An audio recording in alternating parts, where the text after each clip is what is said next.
हरे कृष्णा। आप सभी को तुलसी विवाह और देव उठनी एकादशी की हार्दिक शुभकामनाएं। तुलसी और शालिग्राम की कृपा सदैव आप लोग और आपके समस्त परिवार पर बनी रहे। दोस्तों, आज के वीडियो में मैं आपसे बात करने वाली हूँ कि साल 2024 में तुलसी विवाह कब है, 12 नवंबर को या फिर 13 नवंबर को, और तुलसी विवाह करने का शुभ मुहूर्त हमें कब प्राप्त हो रहा है। इसके अलावा तुलसी विवाह से संबंधित बहुत सारे प्रश्न आप लोगों के आए हुए हैं, जैसे कि देव उठनी एकादशी का व्रत मंगलवार के दिन पड़ रहा है, तो ऐसे में एकादशी के दिन तुलसी विवाह कैसे करें, और एकादशी के दिन तुलसी को स्पर्श नहीं करते हैं, तुलसी में जल भी नहीं देते हैं, तो ऐसे में एकादशी के दिन विवाह कैसे करें। और आपका अगला प्रश्न है कि हमारे घर में शालिग्राम जी नहीं है, शालिग्राम की शिला नहीं है, तो तुलसी जी का विवाह किससे करवाएं। विष्णु जी की और लक्ष्मी जी की संयुक्त मूर्ति है या फिर संयुक्त फोटो है हमारे पास, तो क्या हम उससे तुलसी विवाह करवा सकते हैं। और एक प्रश्न है कि अगर हम तुलसी विवाह करवा रहे हैं तो क्या हमारा व्रत रखना आवश्यक है।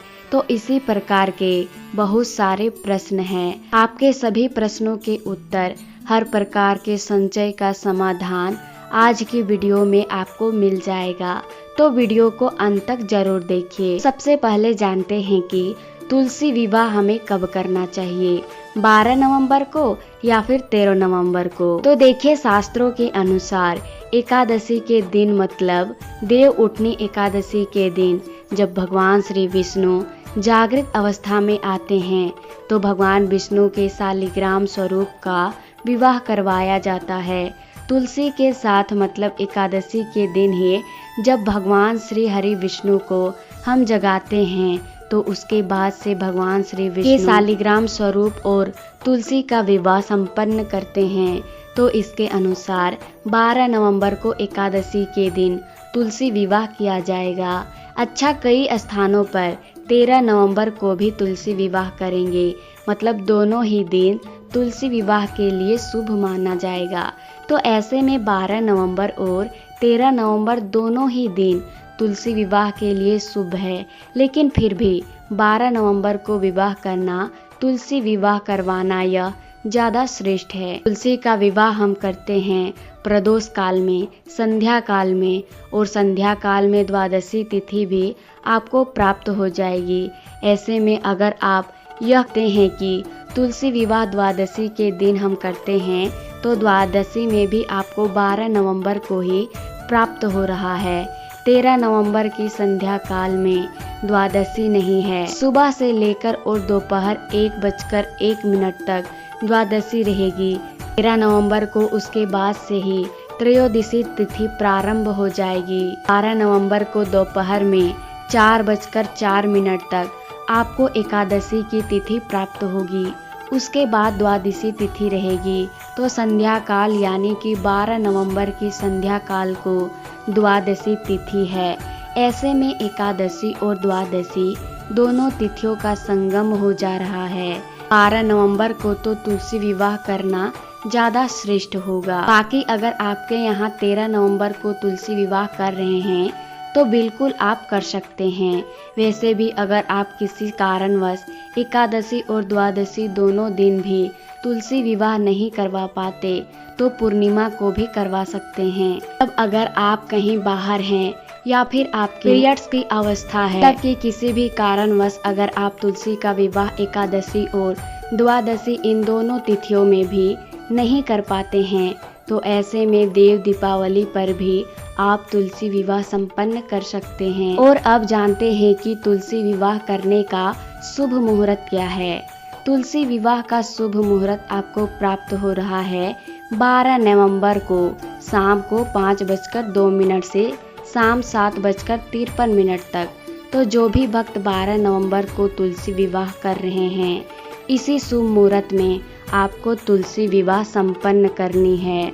और जो भक्त सूर्योदय कालीन द्वादशी तिथि तुलसी विवाह संपन्न करवाते हैं, तो उनके लिए 13 नवंबर को शुभ मुहूर्त जो प्राप्त हो रहा है सुबह 6:47 से मतलब सूर्योदय काल के बाद आप तुलसी विवाह करवा सकते हैं।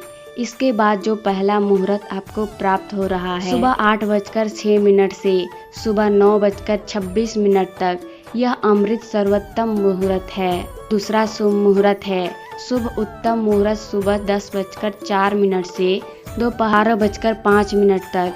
13 नवंबर को दोपहर में 1:01 पर द्वादशी तिथि समाप्त हो जाएगी।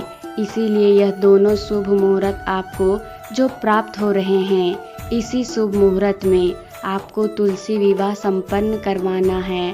और अब आपका पहला प्रश्न है कि मंगलवार है, एकादशी है, तो ऐसे में 12 नवंबर को तुलसी विवाह कैसे करें, क्योंकि इस दिन तो तुलसी को स्पर्श भी नहीं करते हैं और ना ही जल चढ़ाते हैं। देव उठनी एकादशी जो होती है, यह एकादशी विशेष होती है।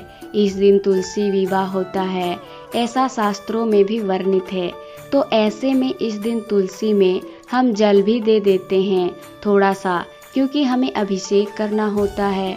तो जल के छींटे देकर, पंचामृत के छींटे देकर, हल्दी भी लगाते हैं, कुमकुम भी लगाते हैं, श्रृंगार भी करते हैं, सभी चीज़ें करते हैं।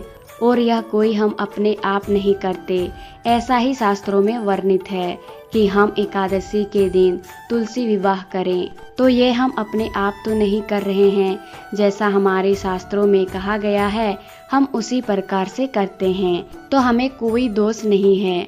तो आप देव उठनी एकादशी के दिन विवाह करवा सकते हैं, जल भी दे सकते हैं और भोग भी लगाएं, फलों का और मिठाइयों का, जो भी हमारे पास उपलब्ध हो। यह सभी चीजें भगवान को भोग में अर्पित की जाती है, तुलसी माँ को भी अर्पित की जाती है। अब बात करें मंगलवार की, तो देखिए मंगलवार के विषय में ऐसा कोई शास्त्र में वर्णित नहीं है, यह लोकचार में है। मतलब कहीं कहीं पर ऐसा है जहाँ पर कि कहा गया है कि मंगलवार को तुलसी में जल नहीं देते हैं या तुलसी को स्पर्श नहीं करते हैं। हर जगह ऐसा नहीं होता। जब देव उठनी एकादशी मंगलवार के दिन है, तो तुलसी विवाह भी मंगलवार के दिन ही करेंगे।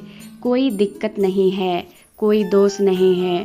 बिना वजह किसी भी प्रकार का संशय हमें अपने मन में नहीं कराना चाहिए। और अब बात करें आपके अगले प्रश्न के बारे में कि अगर हमारे पास ठाकुर जी नहीं है तो हम तुलसी विवाह कैसे करें।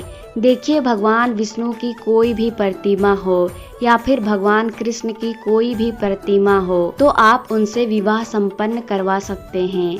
ठाकुर जी यानी कि लड्डू गोपाल जी अगर आपके घर में है, तो आप उनके द्वारा भी तुलसी विवाह संपन्न करवा सकते हैं। लेकिन हाँ, एक चीज का आपको ध्यान रखना होगा, राधा कृष्ण की प्रतिमा नहीं होनी चाहिए। मतलब संयुक्त रूप से राधा कृष्ण हो, उनके साथ आप विवाह संपन्न नहीं करवा सकते। और जिस फोटो में, जिस भी मूर्ति में भगवान श्री हरि विष्णु और माता लक्ष्मी है, आप उस मूर्ति के साथ या उस फोटो के साथ भी तुलसी विवाह नहीं करवा सकते। तो आपको इतना ध्यान रखना ही होगा, भगवान श्री विष्णु का जो भी अलग प्रतिमा हो, आप उनको तुलसी के पास रखकर और शालिग्राम भगवान का स्वरूप मानकर उनके साथ विवाह संपन्न करवा सकते हैं। विवाह की संपूर्ण विधि की वीडियो चैनल पर अपलोड है, आप उसे जरूर देख लीजिए। उनमें से बहुत आसान और संपूर्ण विधि बताई गई है। और आपका अगला प्रश्न है कि अगर हम तुलसी विवाह करवा रहे हैं तो क्या हमारा व्रत रखना आवश्यक है। देखिए, वैसे तो एकादशी के दिन और विशेषकर देव उठनी एकादशी के दिन सभी लोग व्रत करते हैं। तो लोग बाकी है एकादशी भी नहीं करते। ऐसे भक्त भी तुलसी विवाह के दिन या फिर देव उठनी एकादशी के दिन व्रत अवश्य धारण कर लेते हैं। मान लीजिए आप नहीं कर पा रहे हैं किसी भी कारणवश, जैसे कि आपका स्वास्थ्य ठीक ना हो और फिर भी आप चाहते हो कि आप विवाह संपन्न करवाएं, तो बिल्कुल करवा सकते हैं, कोई दिक्कत की बात नहीं है।